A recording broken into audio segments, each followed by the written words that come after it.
మహాదేవుడును మన ప్రియరక్షకుడైనటువంటి యేసుక్రీస్తు నామంలో మీ అందరికీ కూడా శుభాభివందనములు. ఈ సమయంలో దేవుని వాక్యాలను ధ్యానిద్దాం. చిన్న ప్రార్థన చేసుకొని దేవుని యొక్క వాక్యంలోనికి మనం వెళదాం. పరిశుద్ధుడైన గొప్ప దేవ, వందనాలు, కృతజ్ఞత, స్తోత్రాలు చెల్లిస్తున్నాం ప్రభువా. తండ్రి, యొక్క ప్రత్యేకమైనటువంటి సమయంలో మీ వాక్యములను ధ్యానించడానికి మీరు ఇచ్చినటువంటి యొక్క కృపను బట్టి కృతజ్ఞతలు చెల్లిస్తున్నాం. వినిచున్న ప్రతి బిడ్డలు ప్రభువా, మీ లేఖనములను గ్రహించినట్లుగా వారి యొక్క అంతరంగ నేత్రాలను మీరు తెరవమని ప్రార్థిస్తున్నాను. పరిశుద్ధాత్ముడా, మమ్మను సత్యంలో నుండి సర్వసత్యంలోనికి మీరు నడిపించమని, నిలబడిన నా మాటలు కాదు కానీ మీ శిలువ చాటును మరుగుపరిచి ప్రభువా మీరే మాతో మాట్లాడమని, మీ చిత్తము మా జీవితాల్లో నెరవేర్చుకోమని యేసు నామములో ప్రార్థించి అడిగి వేడుకుంటున్నాను పరమ తండ్రి, ఆమేన్. ఓకే, సో దేవుని వాక్యమును మనము గమనిద్దాం. గత 2 భాగాలలో మనం గమనించినట్లయితే ప్రార్థనల గురించి మనం ధ్యానిస్తూ ఉన్నాం. మొదటి భాగంలో యేసుక్రీస్తు వారి యొక్క జీవితంలో నుండి ప్రార్థన ఎంత ప్రాముఖ్యమైనటువంటి విషయం అనేటటువంటిది మనము నేర్చుకున్నాం. యేసుక్రీస్తు వారు ఆయన ప్రార్థనకు తన జీవితంలో ఉన్నతమైనటువంటి స్థానం ఇచ్చినట్లుగా మనం గమనించినాం. మనం గమనించినప్పుడు మనం నేర్చుకున్నటువంటి విషయాలు మరొక మారు నేను తెలియజేస్తున్నాను, గమనిద్దాం. ఆయన రాత్రంతా ప్రార్థించారు. అదేవిధంగా పెందలకడనే లేచి ప్రార్థించారు. ఆయన ఒంటరిగా ప్రార్థించారు. అదేవిధంగా శిష్యులతో కలిసి ప్రార్థించారు. జన సమూహంతో కలిసి ప్రార్థించినట్లుగా మనం గమనించినాం. తన యొక్క జీవితంలో ప్రాముఖ్యమైనటువంటి ప్రతి సంఘటనకు ముందుగా కూడా ప్రార్థన ఎక్కువ సమయం చేసినట్లుగా మనం గమనించినాం. ఆయన బహిరంగ పరిచర్యను ప్రారంభించడానికి ముందుగా 40 రోజులు ఉపవాసం ఉండి ప్రార్థనలు చేశారు. అదేవిధంగా శిష్యులను ఎన్నిక చేసుకునేటటువంటి దానికి ముందుగా రాత్రంతా కూడా తండ్రితో సహవాసం చేస్తూ ప్రార్థనలో గడిపినట్లుగా మనం గమనించినాము. అదేవిధంగా శిలువ మరణానికి ముందుగా కూడా ఆయన ఆ రాత్రి గెస్తమనేటటువంటి తోటలో ఆయన ప్రార్థనలో గడిపినట్లుగా మనం చూసాం. సో ఆయన ఆసక్తితో ప్రార్థించారు.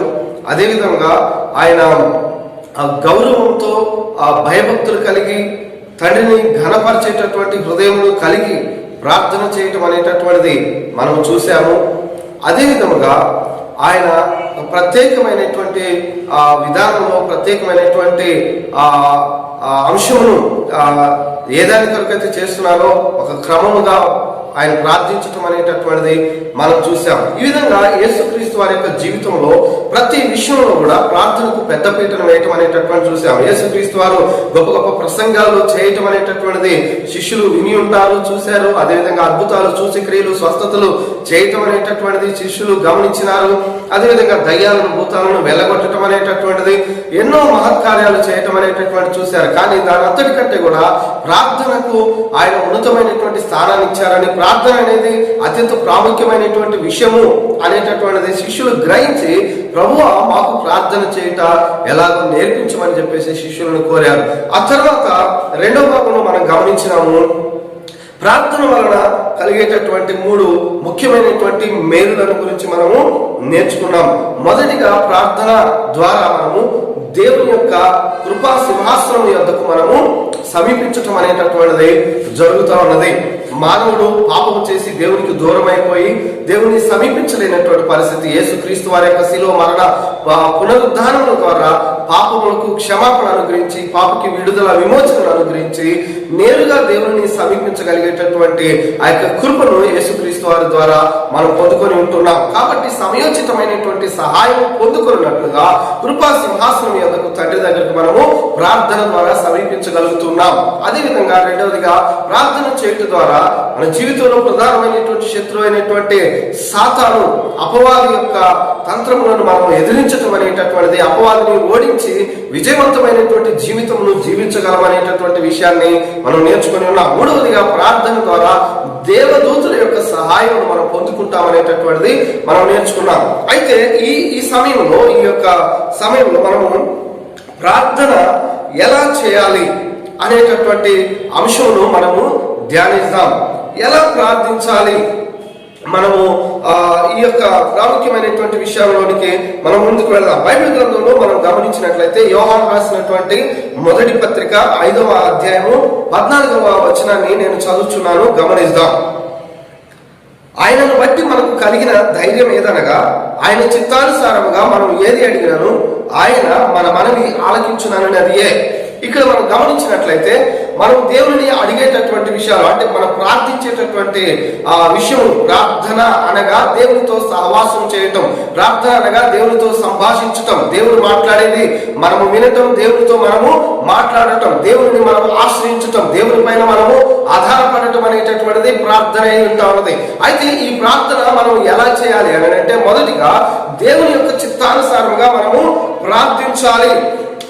మనము దేవుని చిత్తానుసారంగా ప్రార్థించటం అనేటటువంటిది ప్రాముఖ్యమైనటువంటి విషయం. ఏదో నామకార్థమైనటువంటి మతపరమైనటువంటి విధానంలో మనకు నోటికి వచ్చినటువంటి విధంగా మనం అడగటము, మనం ప్రార్థించటం, మన కోరికలను మనం విష్ణుకు తీసుకెళ్లి చెప్పటం అనేటటువంటిది కాదు. కానీ నువ్వు చేసేటటువంటి నీ యొక్క ప్రార్థన అనేటటువంటిది దేవుని చిత్తానుసారమైనటువంటిదిగా ఉండాలి. ఇక్కడ మనం గమనించినట్లయితే ఆయనను బట్టి మనకు కలిగిన ధైర్యం ఏదనగా, ఆయన చిత్తానుసారముగా మనము ఏది అడిగినాను ఆయన మన మనవి ఆలకించునన్నది.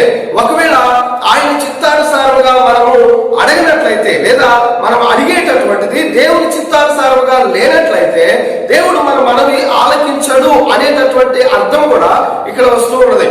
గమనించండి, మనకు ఒక ధైర్యం అనేటటువంటిది ఉన్నది. మనము దేవుని అడిగినప్పుడు ఆయన మన యొక్క మనమును ఆలకిస్తారు, మనకు సమాధానం అనుగ్రహిస్తారు. ఇర్మియా గ్రంథం 33వ అధ్యాయము 3వ వచనంలో మనం నేర్చుకుంటూ వచ్చాము. నాకు మొరపెట్టుము, నేను మీకు ఉత్తరం ఇస్తాను, మీరు గ్రహింపలేని గూఢమైనటువంటి సంగతులను నేను మీకు తెలియజేస్తానని దేవుడు మనకు తెలియజేస్తూ ఉన్నారు. దేవుడు మానవులకు ఇచ్చినటువంటి గొప్ప ఆధిక్యత, గొప్ప వాగ్దానమై ఉంటూ ఉన్నది. మనము దేవుని అడగాలని, దేవుని ఆశ్రయించాలని దేవుడు మనకు ఎల్లప్పుడూ కూడా సహాయం చేయడం కొరకు ఆయన సిద్ధంగా ఉన్నాడనేటటువంటిది లేఖనం మనకు తెలియజేస్తున్నది. అయితే మనం అడిగేటటువంటి విషయాలు, మనం ప్రార్థించేటటువంటి విషయాలు అవి దేవుని యొక్క చిత్తానుసారమైనటువంటివిగా ఉండాలి. మన ప్రార్థన అనేటటువంటిది దేవుని చిత్తానుసారంగా ఉండాలి. లేనట్లయితే దేవుడు మన ప్రార్థన అంగీకరించబడదు అనేటటువంటి విషయాన్ని కూడా మనం గ్రహించాలి. ఏదో మనకు వచ్చినట్లుగా, మనకు నచ్చినట్లుగా, మన ఇష్టానుసారంగా మనము ప్రార్థించడం అనేటటువంటిది కాదు. ప్రార్థన అనేటటువంటిది మన యొక్క క్రైస్తవ జీవితంలో అత్యంత ప్రాముఖ్యమైనటువంటి విషయమే. ప్రార్థన ద్వారా దేవుని యొక్క గొప్ప సహాయాలు, గొప్ప అద్భుతాలు, ఆశీర్వాదాలని, దైవికమైనటువంటి దేవుని యొక్క శక్తిని మనం పొందుకుంటాం. అయితే మనం చేసేటటువంటి మన ప్రార్థన దేవుని యొక్క చిత్తానుసారంగా ఉండాలి అనేటటువంటిది ప్రాముఖ్యమైనటువంటి విషయం.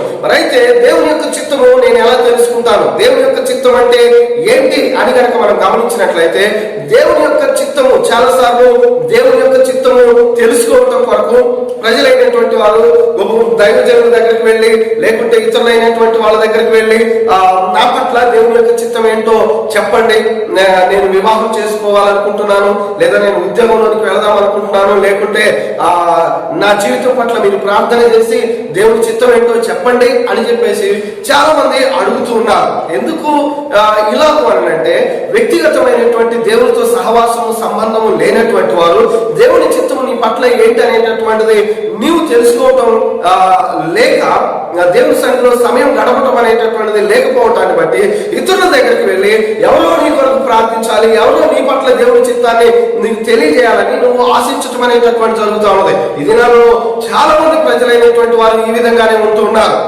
అయితే గమనించండి ప్రియమైనటువంటి వారు, దైవ సేవకులను కానీ, ఇతరులను కానీ, లేదా ప్రార్థన టవర్స్, ప్రేయర్ టవర్స్ లో ప్రార్థన రిక్వెస్ట్లు అనేటటువంటిది చేయటం అనేటటువంటిది తప్పు అని నేను అనటం లేదు. కానీ గమనించండి, నీ కొరకు, నీ పట్ల దేవుడు కలిగి ఉన్నటువంటి తన చిత్తమును నీవు తెలుసుకోవాలి అనేటటువంటిది, నీ యొక్క అవసరతలను, నీ అక్కర్లను నీవు వ్యక్తిగతంగా దేవుడి దగ్గర మొదటిగా తెలియజేయాలనేటటువంటిది చాలా ప్రాముఖ్యమైనటువంటి విషయం అని నువ్వు గ్రహించాలి. దేవుని యొక్క చిత్తము అంటే దేవుని యొక్క వాక్యమే దేవుని యొక్క చిత్తమై ఉంటా ఉన్నది. God's word is God's will.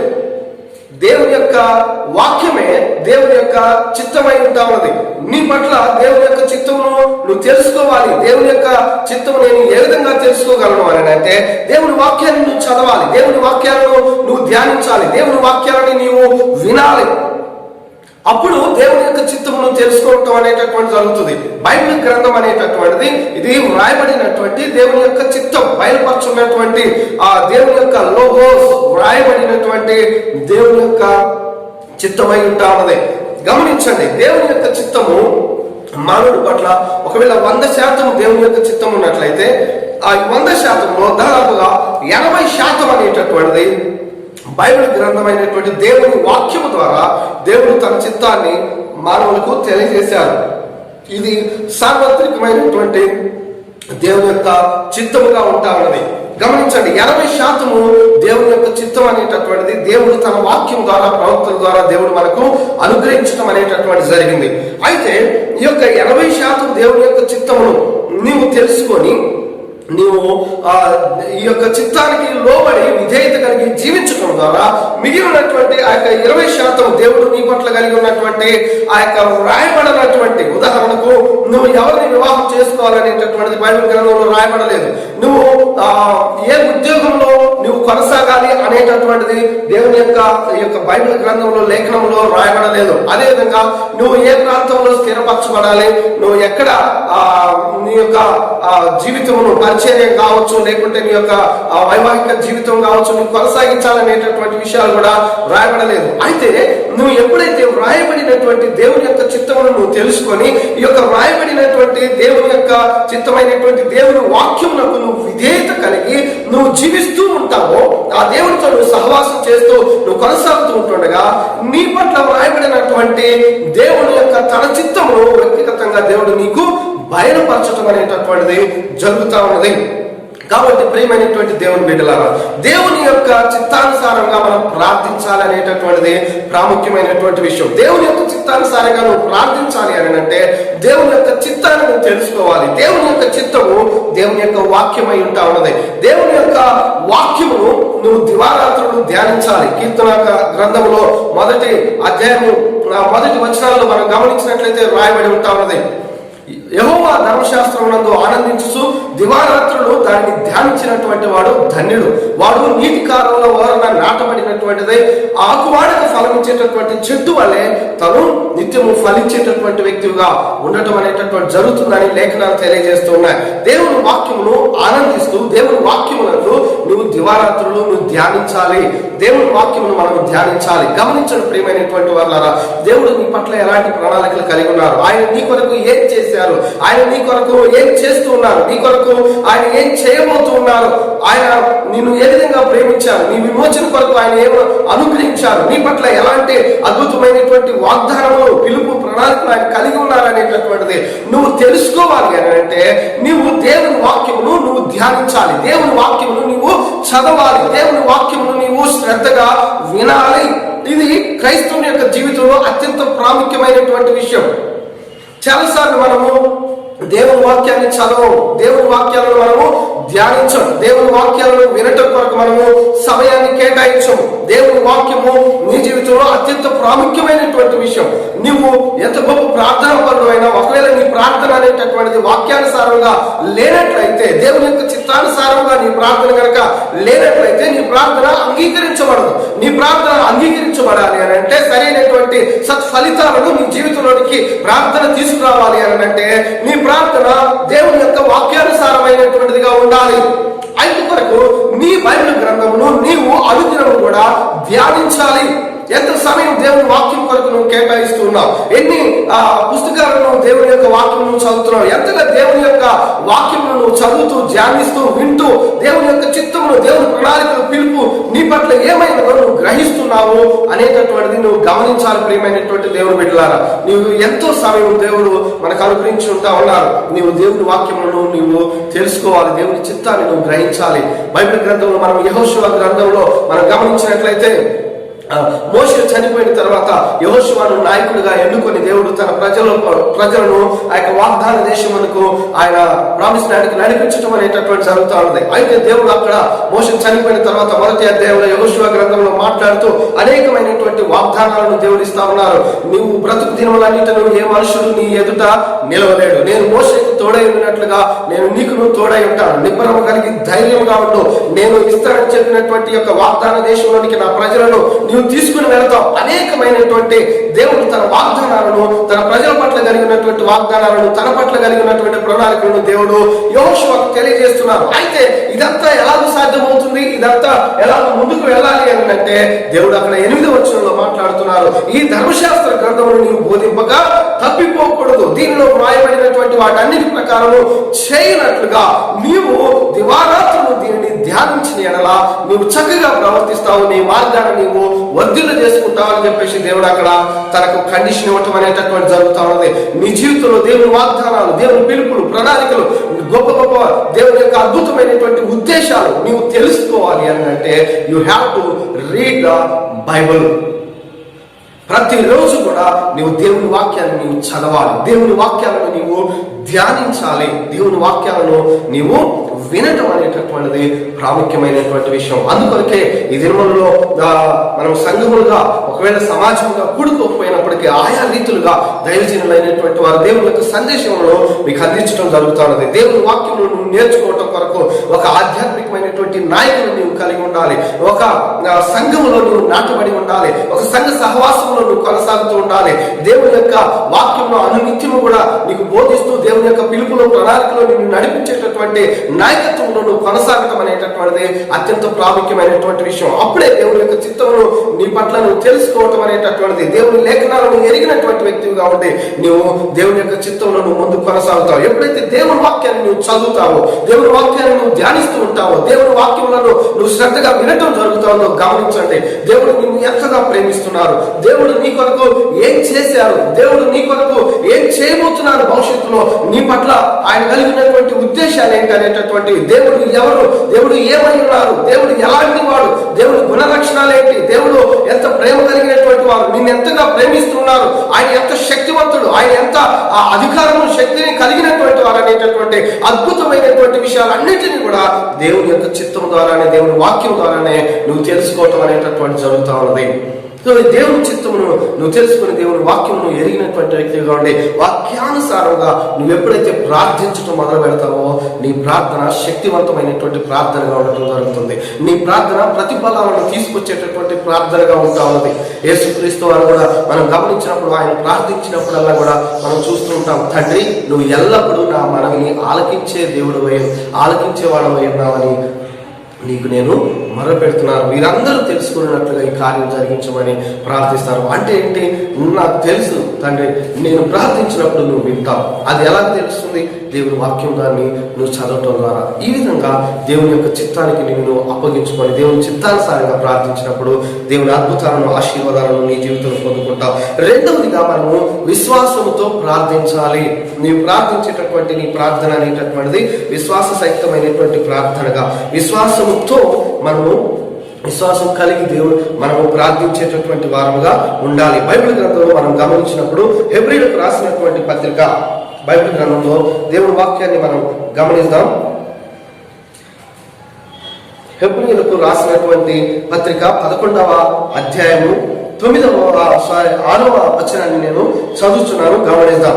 హెబ్రీయులకు రాసినటువంటి పత్రిక 11వ అధ్యాయం 6వ వచనం, విశ్వాసం లేకుండా దేవునికి ఇష్టడైనట అసాధ్యము, దేవుని వద్దకు వచ్చువాడు ఆయన ఉన్నాడని తనను వెతుకువానికి ఫలము దయచేయవాడని నమ్మవలను కదా. ప్రియమైనటువంటి దేవుని బిడ్డలారా గమనించండి, మనము ప్రార్థించేటప్పుడు మన ప్రార్థన విశ్వాసముతో కూడినటువంటి ప్రార్థనగా ఉండాలి. విశ్వాసముతో మనము ప్రార్థించాలి. దేవుని వద్దకు వచ్చువాడు ఆయన ఉన్నాడని తనను వెతికే వాడికి ఫలము దయచేయవాడని నమ్మవలని కదా. విశ్వాసము లేకుండా దేవునికి ఇష్టడుగా ఉండట అసాధ్యం. చాలా మంది ప్రార్థనలు చేసేటప్పుడు ఎలా ప్రార్థిస్తారంటే, ప్రభువా అసలు నువ్వు ఉన్నావో లేవో, ఉంటే ఏం చేస్తున్నావు, మరి నువ్వు ఉన్నాక నాకు ఎందుకు ఇన్ని కష్టములు కలుగుతా ఉన్నాయి, ఇన్ని ఇబ్బందులు ఎదుర్కొంటా ఉన్నాను అని ప్రార్థన చేస్తారు. అంటే అసలు నువ్వు ఉన్నావో లేవో, ఉంటే ఏం జరుగుతా ఉందో ఏంటో, నా పట్ల నీ ఉద్దేశాలు ఉన్నాయో లేవో అనేటటువంటి అపనమ్మక, అవిశ్వాసంతో కూడినటువంటి మాటలు మనం పలుకుతూ ఉంటాం. దేవుని వాక్యం అంటున్నది, ఆయన ఎత్తుకు వచ్చేవారు ఆయన ఉన్నాడని, తనను వెతుకు వారికి ఫలము దయచేవాడని నమ్మవలను కదా. దేవుని యొద్దకు వచ్చేటటువంటి నీవు గమనించండి, దేవుని యొద్దకు రావటం అంటే ఏదో పెద్ద పెద్ద ఆలయాలకు వెళ్ళాలి, లేకుంటే ఇంకెక్కడికెక్కడికో ఒక స్థలంలో దేవుడు ఉంచడానికి కాదు. నీలోనూ నీతోనూ దేవుడు ఉంటూ ఉన్నారు. మన యొక్క దేహమే దేవుని యొక్క ఆలయం అవుతూ ఉన్నది. అంటే ప్రార్థన ద్వారా దేవుడిని మనం సమీపించేటటువంటి సమయంలో మనము దేవుని సన్నిధానానికి వెళుతూ ఉన్నప్పుడు, దేవుని వాక్యం మనం గతంలో నేర్చుకున్నాము, మనం సమయోచితమైనటువంటి సహాయం పొందుకున్నట్లుగా కృపా సింహాసనం ఎందుకు ధైర్యంగా మనం రావాలి. అయితే ఈ ధైర్యముగా మనం వచ్చేటటువంటి సమయంలో మనము విశ్వాసముగా ఆయన ఉన్నారు, ఖచ్చితంగా నేను దేవుని దగ్గరికి వెళుతున్నాను, దేవుడు నాకు తప్పకుండా సహాయం చేస్తాడు, నా ప్రార్థనను దేవుడు ఆలకిస్తారు అనేటటువంటి నమ్మకంతో, విశ్వాసంతో దేవుని దగ్గరికి మనం వెళ్ళాలి. గమనించండి ప్రియమైనటువంటి వారారా, మనము రోమపత్రిక 10వ అధ్యాయం 13వ వచనంలో మనం చూసినప్పుడు అక్కడ రాయబడి ఉన్నది, ఎవరైతే ప్రభు నామమును బట్టి ఎవరు ప్రార్థిస్తారో వారు రక్షణ పొందుతారు. అయితే తాము విశ్వసించిన వాడికి ఎట్లోనూ వారు ప్రార్థిస్తారు. చాలాసార్లు మనం అందరూ ప్రార్థిస్తున్నారు కాబట్టి, లేకుంటే ప్రార్థన అనేటటువంటిది ఒక ఆచారం గాను, ఒక మతపరమైనటువంటిది గాను ప్రార్థన చేస్తూ ఉంటారు. లేదు, దేవుడు ఏమై ఉన్నారో తెలుసుకొని, దేవుడు ఎలాంటి వారిని ఎరిగి, దేవుడు నీ ప్రార్థనను ఆలకించే దేవుడు అని, నాకు మొదలుపెట్టు నేను నీకు ఉత్తరం ఇస్తానని వాగ్దానం చేశారు ఆయన. అయితే నేను ఎప్పుడైతే దేవుడు సన్నిధానానికి వెళ్ళి నేను ప్రార్థిస్తానో నన్ను దేవుడు అంగీకరిస్తున్నాను, నా ప్రార్థనలు అంగీకరించబడుతున్నాయి. అంత మాత్రమే కాదు, అది ఎలాంటి పరిస్థితి అయినా కానీ కూడా దేవుడు మార్చి నాకు గొప్ప ఉన్నతమైనటువంటి తన యొక్క శక్తిని, సామర్థ్యం అనుగ్రహించి తన యొక్క సహాయం దయచేస్తారనేటటువంటి విశ్వాసంతో నీవు ప్రార్థించడం అనేటటువంటిది నేర్చుకోవాలి. బైబిల్ గ్రంథంలో మనం గమనించినప్పుడు మార్కు సువార్త 11వ అధ్యాయము, మార్కు సువార్త 11వ అధ్యాయము 24వ వచనాన్ని నేను చదువుతున్నాను, గమనిద్దాం. అందుచేత ప్రార్థన చేయనప్పుడు మీరు అడుగుచున్న వాటి నెలను పొంది ఉన్నామని నమ్ముడి, అప్పుడు అవి మీకు కలుగునని మీతో చెప్పుచున్నాను. అంటే ఏంటి? ప్రార్థన విశ్వాసంతో కూడినటువంటిదిగా ఉండవాలని యేసుక్రీస్తు వారు మనకి ఇక్కడ బోధిస్తూ ఉన్నారు. గమనించిన ప్రియమైనటువంటి వారారా, మనము హృదయంలో దేవుని నమ్మి మనం నోటితో పలికినప్పుడు దేవుని యొక్క అద్భుతం జరుగుతుంది అనేటటువంటి విషయాన్ని, దేవుని ఎందు విశ్వాసం ఉంచడం, దేవుని లాంటి విశ్వాసం ఉంచాలి అనేటటువంటి విషయాన్ని పైన జరిగినటువంటి సంఘటన నుండి దేవుడు క్రీస్తు మాట్లాడుతూ కింద వచనంలో ఆయన చెప్తున్నారు, మీరు ప్రార్థన చేయనప్పుడు అడుగుచున్న వాటి నెలను పొంది ఉన్నామని మీరు నమ్మండి, అప్పుడు అవి మీకు అనుగ్రహించబడతాయి, అప్పుడు మీకు అవి పొందుకుంటారని ఆయన తెలియజేస్తున్నారు. అయితే నువ్వు ప్రార్థన చేసేటప్పుడు ఇది అంగీకరించబడుతుందో లేదో, దేవుడు నాకు అనుగ్రహిస్తారో లేదో అని చాలా మంది ప్రార్థన చేస్తుంటారు. అది అంగీకరించబడదండి. అవిశ్వాసం ద్వారా మనం దేవుని యొక్క అద్భుతాలను మనం పొందుకోలేము. దేవుని యొక్క సహాయము మనమే మన అవిశ్వాసంతో మనం దేవుని చేతులు కట్టివేసినట్లుగా ఉండటం అనేటటువంటి జరుగుతూ ఉన్నది. ఎప్పుడైతే నువ్వు విశ్వాసంతో నువ్వు ప్రార్థిస్తావో దేవుడు నీ ప్రార్థనను ఆలకిస్తారు. చాలాసార్లు మనం ప్రార్థనలో కన్నీరు కార్చాలని, లేకుంటే ప్రార్థనలో కేకలు వేయాలని, దీర్ఘ ప్రార్థనలు చేయాలని, మంచి మంచి పదాలను వల్లించాలని, స్వరాలని మార్చి ప్రార్థన చేయటం, రకరకాలైనటువంటి విషయాలు చూస్తాం. ఇవన్నీ కూడా మతపరమైనటువంటి విషయాలు. దేవుడు వీటేటికి కూడా కదిలించబడేటటువంటి వాడు కాదు, కానీ విశ్వాసములకు దేవుడు ప్రతిస్పందించడం అనేటటువంటి జరుగుతుంది. బైబిల్ గ్రంథంలో మార్కు సువార్త 10వ అధ్యాయంలో మనం గమనించినట్లయితే యేసుక్రీస్తు వారు ఎరికో పట్టణానికి రావటం అనేటటువంటిది మనం చూస్తాం. ఎరికో పట్టణములకు యేసుక్రీస్తు వారు వచ్చినప్పుడు ఇక్కడ ఒక గుడ్డి భిక్షకుడు త్రోవ పక్కన ఉన్నారు అని లేఖనం మనకు తెలియజేస్తా ఉన్నది. అయితే 47వ వచనం నేను చదువుతున్నాను. ఈ యొక్క గుడ్డి భిక్షకుడు, ఈయన నజరేయుడైన యేసు అని వాడు విని, దావీదు కుమారుడా యేసు, నన్ను కరుణింపుమని కేకలు వేయడం మొదలుపెట్టాను. ఊరకుండమని అనేకులు వారిని గద్దించరు, గాని వాడు దావీదు కుమారుడా నన్ను కరుణింపుమని మరి ఎక్కువగా కేకలు వేశారు. అప్పుడు యేసు నిలిచి వారిని పిలువడని చెప్పగా, వారు ఆ గుడ్డి వారిని పిలిచి, ధైర్యం తెచ్చుకోను, ఆయనను పిలుచున్నాడు, లెమ్మని వాడితో చెప్పి. అంతటా వాడు బట్టలు పారవేసి దిగ్గున లేచి యేసు వద్దకు వచ్చెను. యేసు, నేను మీకు ఏమి చేయకూర్చున్నావని వారిని అడుగుగా, ఆ గుడ్డివాడు, బోధకుడా, నాకు దృష్టి కలుగు చేయమని ఆయనతో అనెను.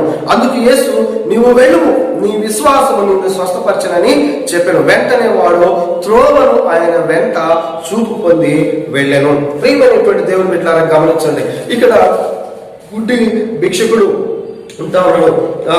సో ఈ యొక్క వ్యక్తి యేసుక్రీస్తు వారు ఈ యొక్క త్రోవగుంట వెళుతున్నారు అనేటటువంటి విషయాన్ని ఎరిగి ఆయన కేకలు వేస్తా ఉన్నారు. దావీదు కుమారుడా నన్ను కరుణించు, దావీదు కుమారుడా నన్ను కరుణించు అని కేకలు వేస్తా ఉన్నారు. అయితే అక్కడ ఉన్నటువంటి శిష్యులైనటువంటి వారు ఇతరులు ఊరుకుంటూ నోరు అని చెప్పేసి వాళ్ళు మాట్లాడినప్పుడు ఆయన ఇంకా బిగ్గరగా దావీదు కుమారుడా నన్ను కరుణించు అని చెప్పేసి గట్టిగా బిగ్గరగా కేకలు వేస్తా ఉంటారు.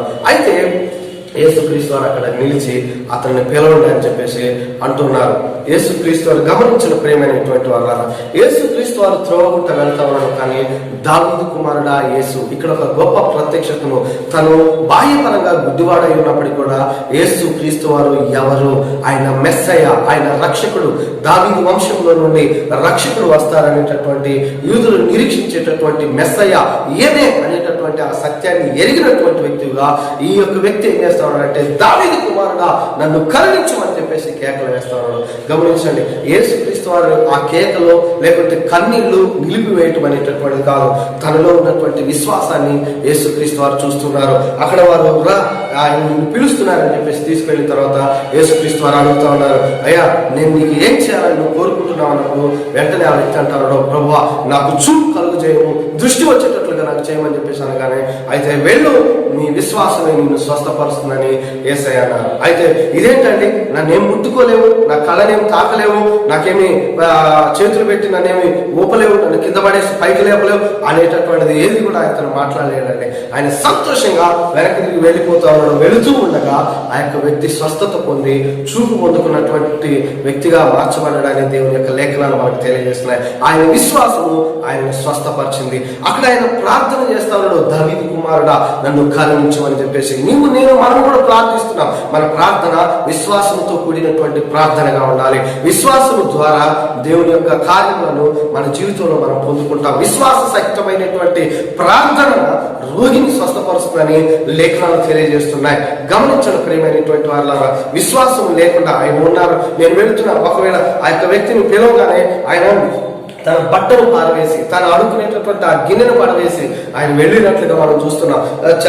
మనం అడుక్కునేటటువంటి వారిని కనుక మనం గమనించినట్లయితే దేవాలయాల దగ్గర ఆ యొక్క గుడుల దగ్గర ఒకరొకరు ఒక్కొక్క ప్లేస్ లో కూర్చోవటం జరుగుతుంది. రోజు కూడా వారు వచ్చి అక్కడే కూర్చుంటుంటారు, ఆ భిక్షాటన చేయటం అనేటటువంటిది. అయితే ఇప్పుడు ఈ వ్యక్తి నేను యేసయ్య దగ్గరికి వెళ్తున్నాను, అయితే నేను వెళ్ళిన రీతిగా తిరిగి రాను అనేటటువంటి నమ్మకాన్ని విశ్వాసాన్ని ఆయన కలిగారు.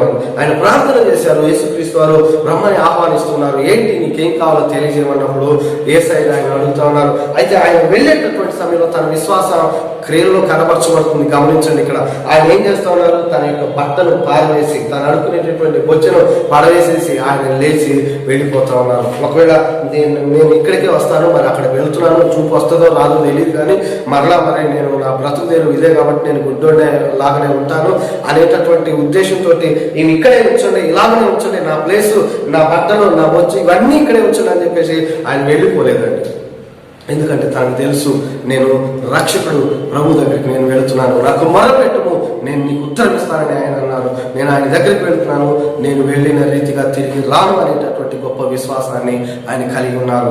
నా ప్రార్థనలో విశ్వాసం అనేటటువంటిది అత్యంత ప్రాముఖ్యమైనటువంటి విషయం. బైబిల్ గ్రంథంలో మనం గమనించినట్లయితే విశ్వాసమునకు మూల పురుషుడైనటువంటి అబ్రహాము గారి యొక్క జీవితంలో కూడా మనం గమనించినట్లయితే మృతులను సజీవులుగాను లేని వాటిని ఉన్నట్టుగాను పిలిచేటటువంటి దేవుని యందు విశ్వాసం నుంచి ఆయన దేవుని యొక్క వాగ్దానమును స్వతంత్రించుకున్నట్లుగా లేఖనంలో రోమపత్రిక 4వ అధ్యాయంలో మనం చూడగలుగుతున్నాం. ప్రియమైనటువంటి దేవుని బిడ్డలారా, మన ప్రార్థనలో విశ్వాసం అనేటటువంటిది ప్రాముఖ్యమైనటువంటిది అయి ఉంటా ఉన్నది. విశ్వాస సహితమైనటువంటి ప్రార్థన దేవుని యొక్క కార్యమును, అద్భుతమును మన జీవితంలోనికి తీసుకొస్తుంది. నీవు దేవుని దగ్గరికి వెళుతూ ఉన్నప్పుడు నీవు కృతజ్ఞత కలిగినటువంటి హృదయంతో నీవు విశ్వాసంతో దేవుని సన్నిధానానికి వెళ్ళాలి. ఆయన ఉన్నారు, నాకు ఫలము దయచేస్తారు, నేను తిరిగి అదే విధంగా నేను రాను. ఒకవేళ నువ్వు పాపంలో కలిగినటువంటి వ్యక్తివైనా దేవుని దగ్గర నీకు క్షమాపణ అనేటటువంటిది ఉన్నది.